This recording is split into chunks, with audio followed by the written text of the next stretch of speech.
Morning to all students. Good morning.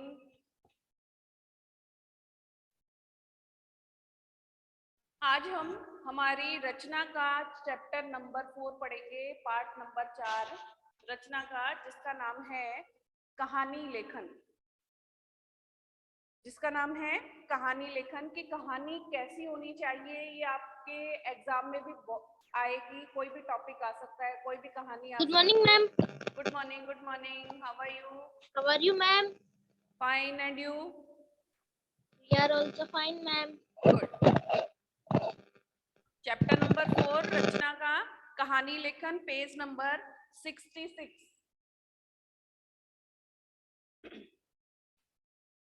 तो बहुत सी कहानियां हैं, इनमें कुछ कहानियां दी गई हैं, और जब हम कहानी लिखते हैं उस समय हमें कई ऐसी छोटी छोटी बातों का ध्यान रखना चाहिए जो हमारे कहानी को और अच्छी, रोचक और मजेदार बना सकती है। तो ये कहानियां हैं, कहानी के जो कुछ नियम कायदे हैं वो दिए गए हैं, कुछ पॉइंट्स दिए गए हैं जिन्हें ध्यान से देखना आप। छोटे बच्चे कहानी बहुत रुचि पूर्वक सुनते हैं। छोटे हो या बड़े, कहानी सबको अच्छी लगती है, इंटरेस्टिंग लगती है, और बहुत ही रुचि से, इंटरेस्ट से वो लोग सुनते हैं। वे कहानी सुनते समय सब कुछ भूल जाते हैं। जब हम किसी कहानी को सुनते हैं या पढ़ते हैं, तो जब कहानी हम सुनते हैं या पढ़ रहे हैं तो हम उसमें इतना मग्न हो जाते हैं कि उनके पात्र बन जाते हैं। पात्र यानी जो भी उसको हम अपने में ही कन्वर्ट कर लेते हैं कि हाँ शायद हम ये होते, हम ये होते। उसको कल्पना में, उसको काल्पनिक तरीके से सोचने लग जाते हैं। कहानियां मनोरंजन के साथ साथ शिक्षा भी प्रदान करती है। कई कहानियां ऐसी होती है जो मनोरंजन तो देती हैं, प्लस उनके साथ में हमें उससे कुछ ना कुछ शिक्षा अवश्य ही मिलती है। कहानी लिखते समय नीचे लिखी बातों का ध्यान रखना चाहिए। जब हम कहानी लिखते हैं तो हमें किन किन बातों का ध्यान रखना चाहिए, ये कुछ पॉइंट्स दिए गए हैं, मुख्य बिंदु दिए गए हैं। वो हैं हिंदी की भाषा, कहानी की भाषा सरल तथा स्पष्ट होनी चाहिए। जब हम कहानी लिखते हैं तो उसकी जो भाषा है, लैंग्वेज है, एकदम सरल होनी चाहिए, जो पढ़ने वाले को या सुनने वाले को समझ में आनी चाहिए। स्पष्ट यानी वो समझ में आ जाए कि हम क्या कहना चाह रहे हैं, या कहानी में क्या है, या हम कौन सी कहानी सुना रहे हैं। कहानी की घटनाएं क्रमबद्ध होनी चाहिए। जो भी उसमें घटना होती है कि पहले ये हुआ, फिर उसके बाद में ये हुआ, फिर थोड़ी देर बाद में ये हुआ, तो वो क्रमबद्ध होनी चाहिए, यानी सीरियल से होनी चाहिए, सीक्वेंस से होनी चाहिए, तभी उसमें इंटरेस्ट आता है। ऐसे वो मनोरंजक कहानी नहीं लगती। तीसरा जो टॉपिक, तीसरा जो मुख्य बिंदु है वो है हमारा, कहानी रोचक होनी चाहिए, यानी इंटरेस्टिंग होनी चाहिए, जिससे हमें उसको पढ़ने में, लिखने में मजा आए। इस तरह की हमारी कहानी होनी चाहिए। वाक्य छोटे छोटे तथा क्रमबद्ध होने चाहिए। जब हम कोई भी वाक्य या सेंटेंस बनाते हैं वो ज्यादा लंबे नहीं हो, छोटे होने चाहिए, जिससे उसको पढ़ने में, उसको बोलने में हमें अच्छा लगे। कहानी शिक्षाप्रद होनी चाहिए, यानी हम कोई भी कहानी लिखते हैं या बोलते हैं या सुनते हैं, उसमें कुछ ना कुछ शिक्षा अवश्य होनी चाहिए, जिससे हम मोटिवेट हो और औरों को भी मोटिवेट करते रहें। नंबर 6, कहानी का उद्देश्य स्पष्ट होना चाहिए। उद्देश्य यानी मोटिव, कि वो किस चीज को लेके वो कहानी लिखी गई है, वो उसमें स्पष्ट रूप से दर्शाया हुआ होना चाहिए, लिखा हुआ होना चाहिए कि हाँ, जो इसका शीर्षक लिखा गया है, जो इसका टॉपिक दिया गया है, वो बिल्कुल सही है। आया समझ में? Yes ma'am. हाँ, वंश आप ही ले रहे हो क्या क्लास? और भी बच्चे ले रहे हैं? शो कैसे नहीं हो रहे आज? मैम बहुत जने अभी मैम ले रहे हैं। आज हम 7 है। क्या बात है, ऊपर दिखाई नहीं दे रहे। मैम 7 जने हैं।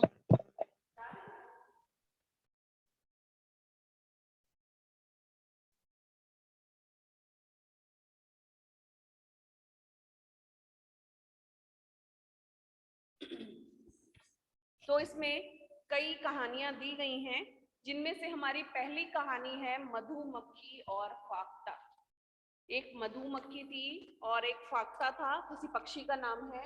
वो इस कहानी को पढ़कर हम समझेंगे कि इस कहानी में क्या है, मधुमक्खी और फाख्ता, इसमें क्या इंटरेस्ट है या किस तरह की कहानी है, इसको पढ़ने से ही हमें पता चलेगा। और बहुत ही संक्षिप्त में दी गई है, बहुत ही अच्छे इसके वर्ड्स हैं और सब सीक्वेंस से दिए गए हैं, यानी क्रमबद्ध रूप से दिए गए हैं। आप इसे अपनी लैंग्वेज में भी लिख सकते हो, जितना अपनी लैंग्वेज में लिखोगे सरल और स्पष्ट भाषा में, उतना ज्यादा ही आपको लिखने में भी मजा आएगा और पढ़ने वालों को, क्योंकि रट्टे मारोगे तो वो रट्टे तो कोई लाइन छूट गई तो आप भी भूल गए। इसलिए इस कहानी को पहले समझो और फिर उसको अपने शब्दों में लिखो।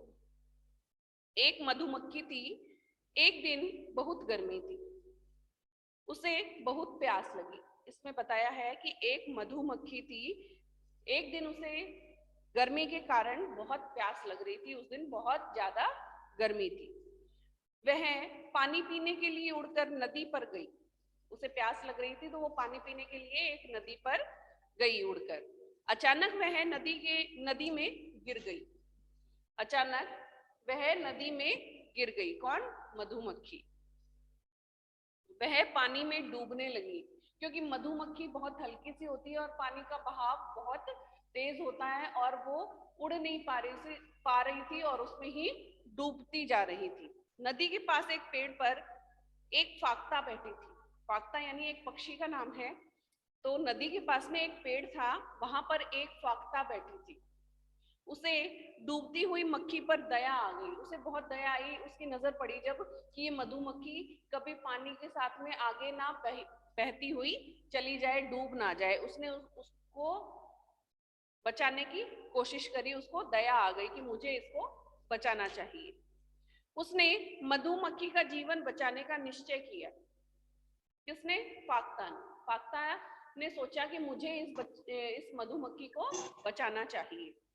उसने एक पत्ता तोड़कर मैम, यस बेटा। मैम कौन सा चैप्टर पढ़ा रहे हो? कहानी लेखन, पेज नंबर 66। मैम ये दूसरे आ गए, अनन्या मान्य आ गई। कौन है? मेरे को दिख ही नहीं अनन्या रहा। और अर्पिता। अनन्या अर्पिता आपकी क्लास नहीं है बेटा, टाइम हो गया, बाद में लूंगी अगर टाइम रहेगा तो। अभी 5th क्लास चल रही है, आप रिमूव हो जाओ।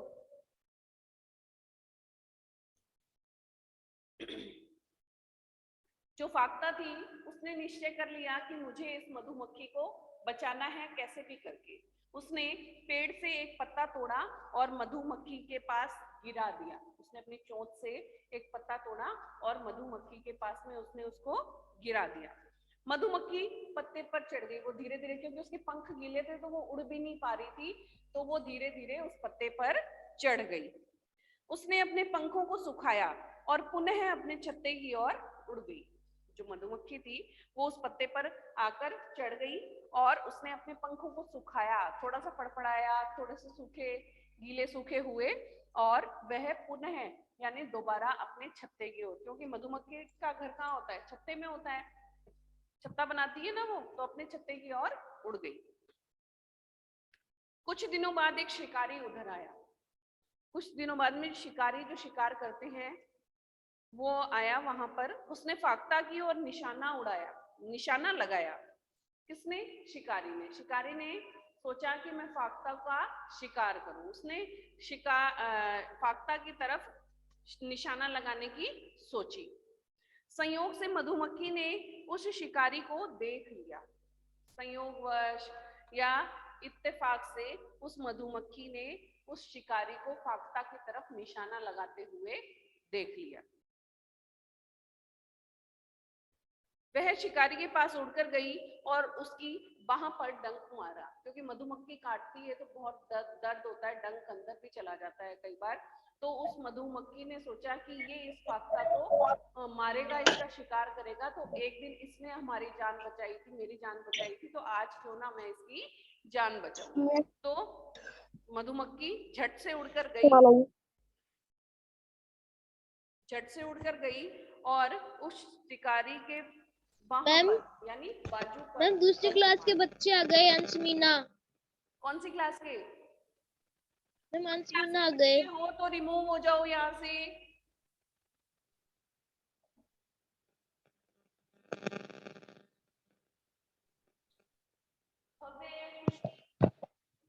खुशी तो अपनी है। भव्य रिमूव हो जाओ। मैम ये अंश मीना भी आ गया। आप भी जाओ।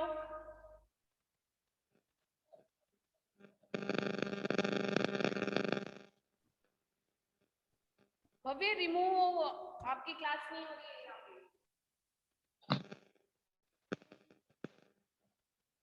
मैम इस अंश मीना का तो हो ही नहीं हुआ। इसके साथ तो आवाज नहीं जा रही।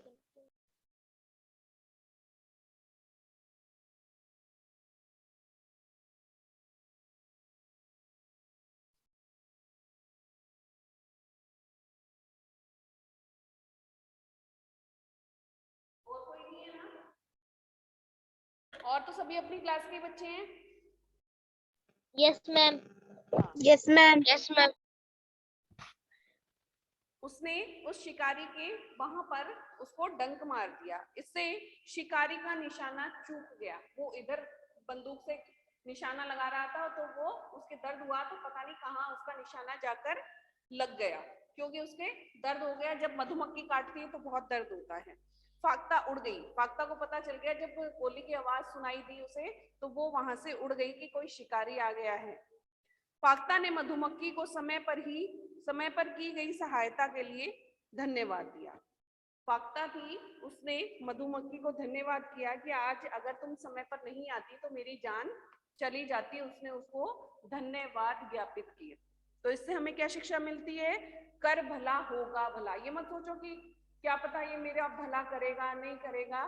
तुम अपना जो भी तुम्हारा कर्म है भला करते जाओ, अपने आप ही तुम्हारा भला हो जाएगा। कभी फाख्ता ने ये नहीं सोचा था कि मेरे पास संकट आएगा या मुझे संकट आएगा और मधुमक्खी मुझे बचाएगी।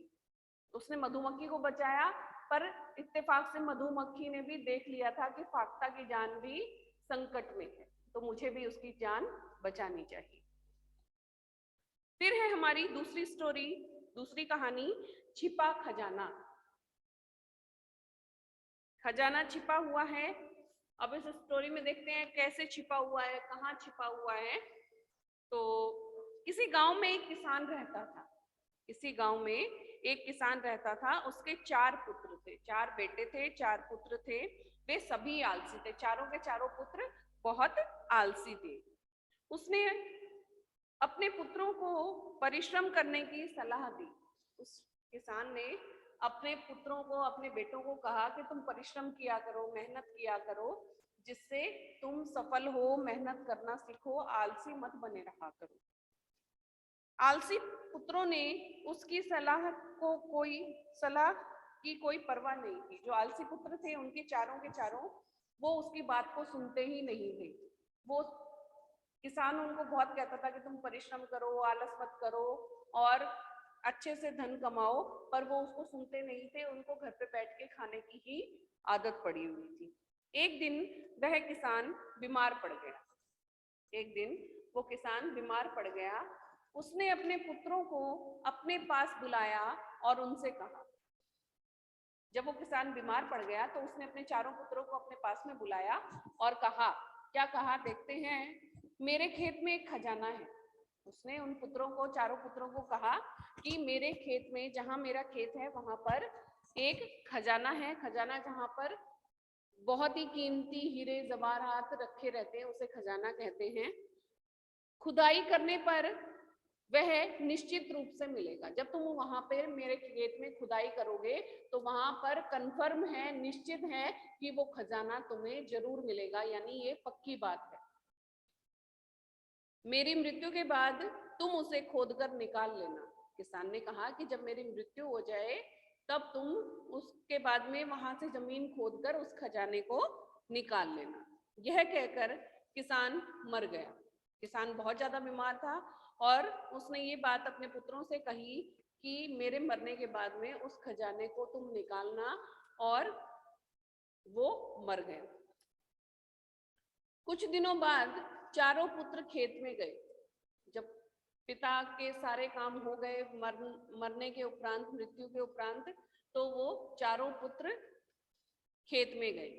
उन्होंने सारा खेत खोद डाला। उन्होंने कुल्हाड़ी से, कुदाल से सारा खेत खोद दिया। जैसे हम बीज बोते हैं ना, वैसे कि जमीन में कुछ मिल जाए हमें खजाना, क्योंकि हमारे पिताजी ने कहा था कि इसमें खजाना अवश्य मिलेगा। उन्होंने ऐसे करके पूरा खेत खोद दिया, लेकिन उन्हें खजाना कहीं नहीं मिला, लेकिन उन्हें खजाना कहीं नहीं मिला। वे दुखी और निराश हो गए। चारों पुत्र बहुत ही दुखी हो गए कि हमने तो पूरा खेत खोद डाला और इसमें कुछ भी हमें खजाना नहीं मिला, हमारे पिताजी ने ऐसे ही हमें झूठ बोला था, इसमें तो कोई खजाना नहीं है। और बहुत दुखी हो गए दोनों नहीं, चारों। वह वृद्ध किसान, एक वृद्ध किसान ने जो वहां मौजूद था उनको खेत में बीज बोने की सलाह दी। एक वृद्ध किसान था उनके पास में, और उसने सारा देखा था कि ये चारों पुत्र कैसे खेत को खोदने के लिए लग रहे हैं, और फिर वो दुखी होकर बैठ गए वहां पर कि इसमें तो कोई खजाना नहीं है। उसने, वृद्ध किसान ने उनको देखा और उनको सलाह दी कि बच्चों, तुमने इस खेत को खोद तो दिया है, अब इसमें तुम बीज भी डाल दो, बीज बो दो। उसको उनको सलाह दी, उन्होंने वैसा ही किया। चारों पुत्रों ने भी सोचा कि अब खोद तो दिया ही, बीज भी डाल देते हैं, अनाज हो जाएगा। खेत बोने पर उन्हें अच्छी फसल प्राप्त हुई। जब उन्होंने बीज बोया और उसकी देख रेख करी, पूरी देखभाल करी, तो उन्हें बहुत ही अच्छी फसल, पकी हुई फसल प्राप्त हुई। और उस फसल को उन्होंने बड़ा किया, उसको पाला पोसा, काटा, बाजार में बेचकर आए, जिससे उन्हें खूब सारा धन प्राप्त हुआ और उस धन से वो बहुत अमीर हो गए। इसी प्रकार उन्होंने कठिन परिश्रम का महत्व जाना। जब उन्होंने खेत को खोदा, बोया, अनाज उगा, फसलों को काटा उन्होंने और बाजार में बेच के आए, तब उनको परिश्रम का महत्व समझ में आया, मेहनत का मूल्य समझ में आया कि हम अगर ये चीज पहले करते तो आज हम बहुत अमीर हो जाते। वे कठिन परिश्रम करने लगे। उसके बाद से वे चारों ही कठिन परिश्रम करने लगे और अपने पिता की बातों को याद करने लगे, जो उनको कहते थे कि तुम परिश्रम किया करो, परिश्रम किया करो, आलसी मत बनो। और फिर उनके समझ में भी आ गया कि हाँ, हमारे पिताजी ने सही कहा था, उनके खेत में उनको खजाना अवश्य मिलेगा जब हम खेत को खोदेंगे, जमीन को खोदेंगे तो। और खजाना कहाँ मिला? उन फसलों से उनको बेचकर वो अमीर हो गए। तो वो खजाने के बराबर ही है। उन्होंने अच्छे से उसको खोदा बिना किसी स्वार्थ के। स्वार्थ तो था कि हाँ, हमें खजाना मिलेगा, यहाँ नहीं मिलेगा, यहाँ मिलेगा, यहाँ नहीं मिलेगा, यहाँ मिलेगा। पूरे खेत को उन्होंने अच्छे से खोदा, गहरा गहरा खोदा, और फिर उन्होंने बीज बोए कि चलो बीज बो देते हैं। उस बीज से बहुत ही अच्छी फसल उन्हें प्राप्त हुई, बहुत ही अच्छी फसल हुई, वहां पे लहलहाती हुई। और फिर उन्होंने उस फसल को तैयार किया, काटा, अनाज को बेच कर आए, फसल को काट कर, और उससे उन्होंने बहुत सारा धन कमाया, बहुत सारा धन प्राप्त किया, जिससे वो बहुत अमीर हो गए और उन्होंने परिश्रम का महत्व भी समझा।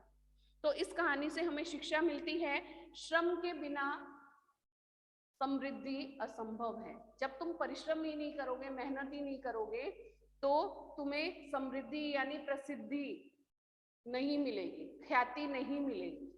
अगर तुम पढ़ोगे तभी तो अच्छे बच्चे बनोगे, पढ़ोगे अच्छे नंबर आएंगे, आपका नाम रोशन होगा, मम्मी पापा का नाम रोशन होगा, और सभी आसपास के स्कूल के टीचर्स, बच्चे सब प्राउड से कहेंगे, गर्व से कहेंगे कि ये देखो हमारे स्कूल का बच्चा है, बहुत ही इसने परिश्रम किया, अच्छा परिश्रम किया, जिससे इसके बहुत ही अच्छे अंक आए, इसके नंबर आए, अच्छी परसेंटेज आई। तो अगर तुम परिश्रम करोगे तो डेफिनेटली तुम्हें अच्छे नंबर जरूर मिलेंगे। अगर तुम करोगे ही नहीं, पढ़ोगे ही नहीं, तो कहाँ से आएंगे? बिना करे तो कुछ नहीं होता। अगर तुम रोटी का टुकड़ा तोड़ के मुंह में डालोगे तभी तो तुम्हारी भूख मिटेगी ना, अपने आप रोटी तो टूट के मुंह में नहीं जाएगी ना।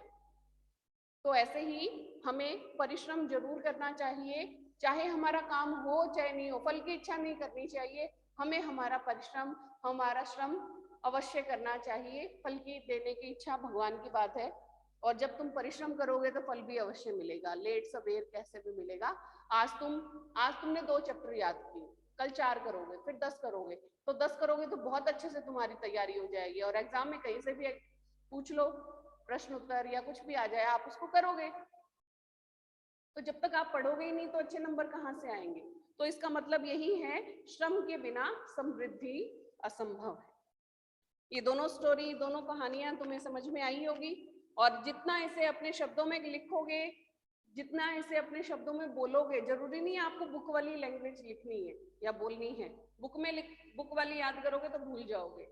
अपने माइंड में सेट करो कि क्या हुआ था, उसमें अपने एफर्ट्स डालो, जिससे आप उसको अच्छी और सरल भाषा में लिख पाओ। उसमें पर वो बात आनी चाहिए जिस टॉपिक पे तुम्हें कहानी लिखने के लिए दी गई।